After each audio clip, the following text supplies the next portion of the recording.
কত কোটি ব্যয় সাপেক্ষে ধুবড়ী ফুলবাড়ী ব্রিজ নির্মাণ করতেছে এল&টি কোম্পানি। আর এই এল&টি কোম্পানিটা কোন জায়গার আজকে তোমাদেরকে তো বলবো এই ভিডিওর মাধ্যমে। তোমরা ভিডিওটা ধৈর্য সহকারে দেখতে থাকো। আর এই ধুবড়ী ফুলবাড়ী ব্রিজের আপডেটটাও দিতে যাচ্ছে। আসামের ভিতরে 6টা ব্রিজ নির্মাণ করা হচ্ছে ব্রহ্মপুত্র নদীর উপরে। তার ভিতরে এই ধুবড়ী ফুলবাড়ী ব্রিজ একটা অন্যতম ব্রিজ, একটা নির্মাণ কাজ চলে আছে।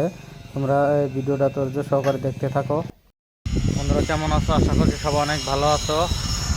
আবারও তোমাদেরকে আমি ধুবড়ী ফুলবাড়ী ব্রিজের আপডেটটা দিতে চাচ্ছি। দেখো এই ব্রিজের কাজ কত সুন্দরভাবে তারা এল&টি কোম্পানি করে আছে।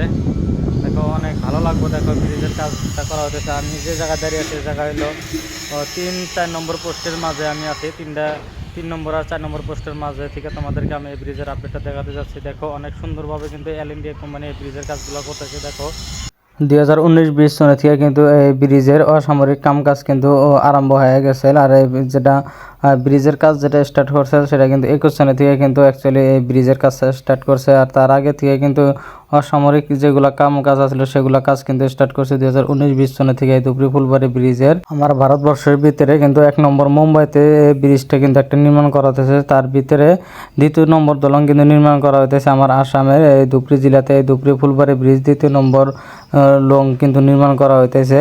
আর যারা আমার ভিডিওটা নতুন দেখে আছে তোমরা আমার পেজটা ফলো করে নেবে, ইউটিউব চ্যানেলটা সবাই সাবস্ক্রাইব করে নেবে। তোমাদেরকে আমি এই ব্রিজের আপডেটগুলো দিয়ে থাকবো। এই ধুবড়ী ফুলবাড়ী ব্রিজের কাজ কিন্তু 2028 সালে কিন্তু শেষ করার জন্য একটা পরিকল্পনা হাতে নিয়েছে এল&টি কোম্পানি। আর এই এল&টি কোম্পানিটা কোন জায়গার আজকেও তোমাদেরকে বলে দিব। তোমরা ভিডিওটা ধৈর্য সহকারে দেখতে থাকো। আর এই 4,997 কোটি টাকা ব্যয় সাপেক্ষে কিন্তু এই ব্রিজ নির্মাণ কাজ কিন্তু করে আছে এল&টি কোম্পানি। এই জাপানের যেটা কোম্পানি আছে এটা কিন্তু অ্যাকচুয়ালি কিন্তু এটা জাপানের কোম্পানি। এই এল&টি কোম্পানিটা যেটা আছে এটা কিন্তু 4,997 কোটি ব্যয় সাপেক্ষে কিন্তু এই নির্মাণ কাজ চলে আছে।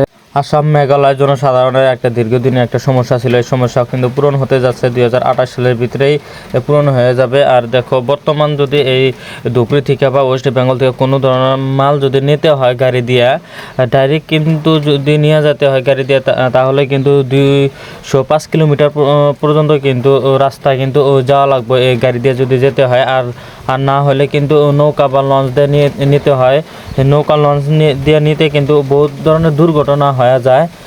রাস্তায়ও দুর্ঘটনা হয়, তথাপি নদীর মধ্যে যেগুলো দুর্ঘটনা হয় বেশি ভয়ানক দুর্ঘটনা হয়ে যায়। সেই জন্য কিন্তু এই ব্রিজটা কিন্তু নির্মাণ করা হতেছে 2028 সালে।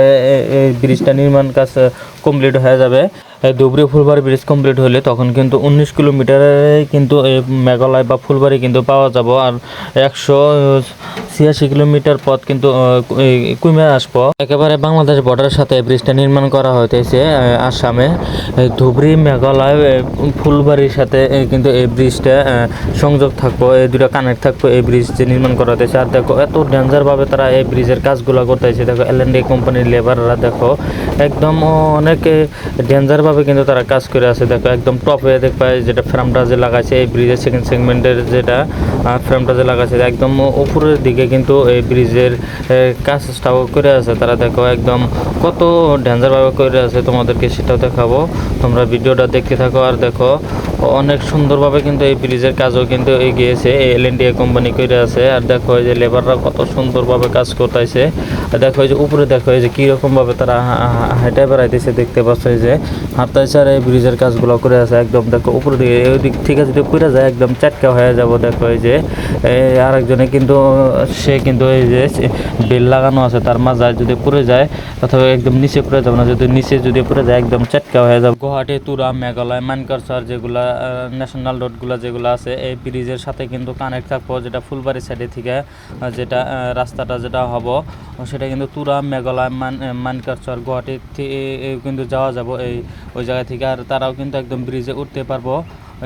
গুয়াহাটি থেকে আসলেও তুরাত থেকে বা মানকারচর মেঘালয় থেকে তারা এসে কিন্তু ডাইরেক্ট কিন্তু এই ফুলবাড়ি ব্রিজে কিন্তু উঠতে পারবো। আর এই জায়গা থেকে কিন্তু ওয়েস্ট বেঙ্গল বা অন্য স্টেটেও কিন্তু যেতে পারবো, যেটা ওয়েস্ট বেঙ্গল যেটা আছে সে জায়গাতেও কিন্তু যেতে পারবো। আর দেখো ব্রিজের কাজ অনেক সুন্দরভাবে করে আছে।